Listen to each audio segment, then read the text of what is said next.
Now that patch is looking really good. See how much bigger it is now? I've got that quickset up there. It's almost dry.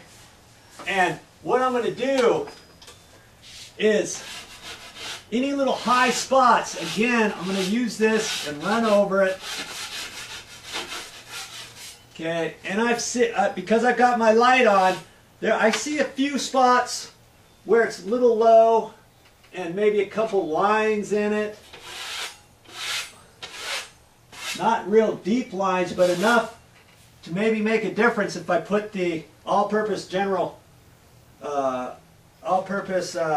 compound on there now. And so I'm going to go ahead and mix up a little bit more quickset, and I'm just going to run it wherever I see where the light determines what parts are low.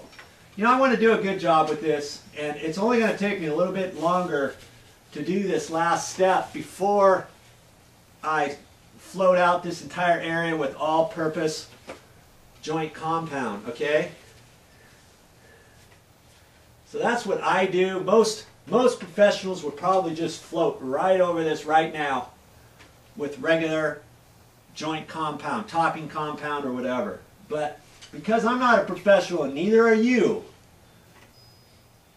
then this is what I would recommend for the next step.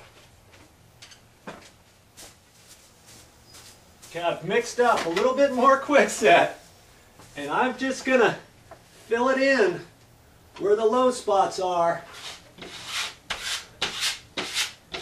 And everything around the low spot is just going to give me the lip on how much I need to put in there, you know?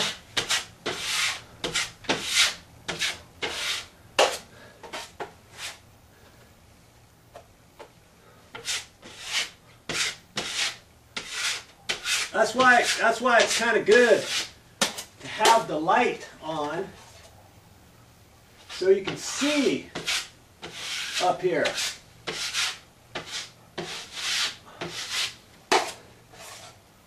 And I don't have to hit every single little ridge, but you're going to have to decide that on your own, you know?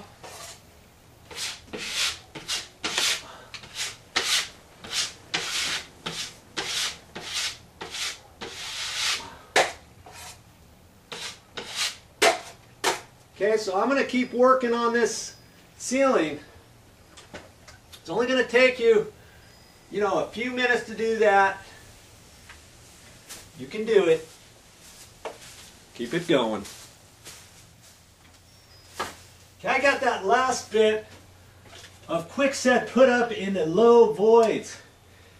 And I feel much more better about this patch now.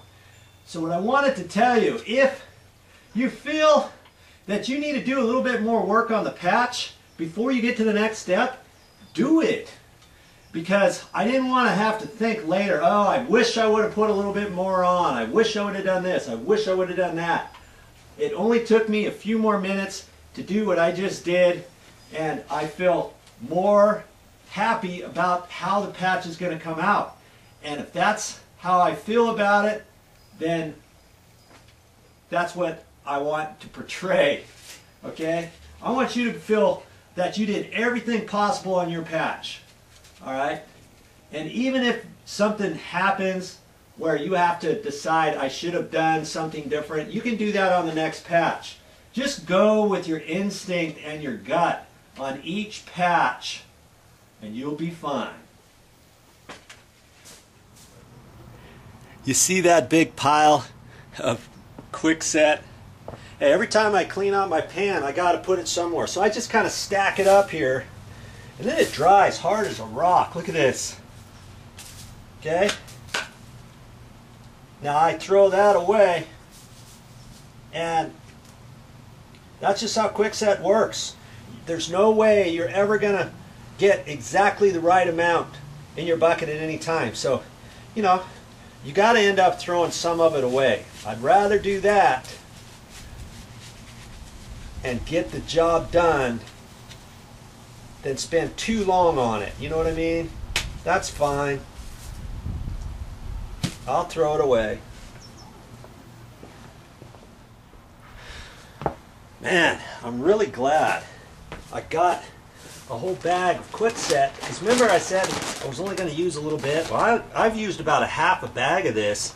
That's because I wasn't planning on filling up the middle of that. And I can just roll this up and save it for my next job. Nice. It can be easily stored. You can keep it just like this for months, maybe even over, well, however long, you know, over a year even. Okay, so now my all-purpose joint compound, I'm going to use this here, and it's all-purpose, and this just happens to say super light.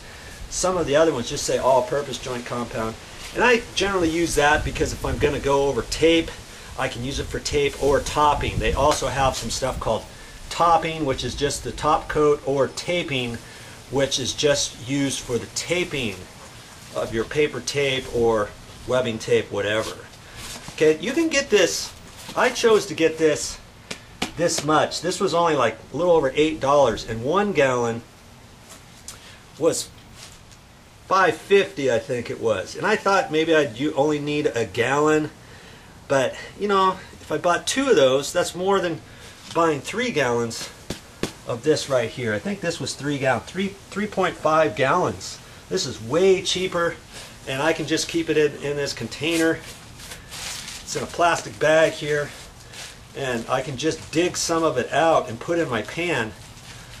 Now if I was doing an entire job, let's say, I would take this, put it in an empty bucket, pour a little water in there, mix it all up, and I'd have enough for quite some time. But I'm only going to need a few pans of this, maybe 3 pans or so. So I decided to get it like this. I could have got it in a 5-gallon container and only used a little bit of that, and kept it in the container, put some water in it, you know, over the top, and be ready for my next project. But I don't know when my next project's going to be, you know. So I decided to just get it this way. Okay, so I'm just going to scoop this out and put it in my little pan here. And because it's brand new, I might not even have to put any water in it.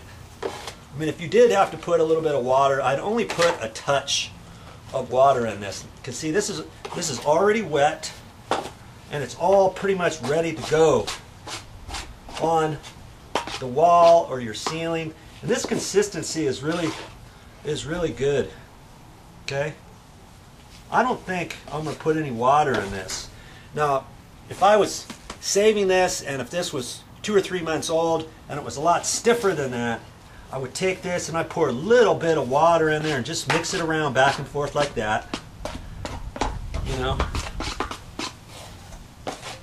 and then put it up on the wall or the ceiling. Okay, so there it is, and I'm ready to put it up on my ceiling patch.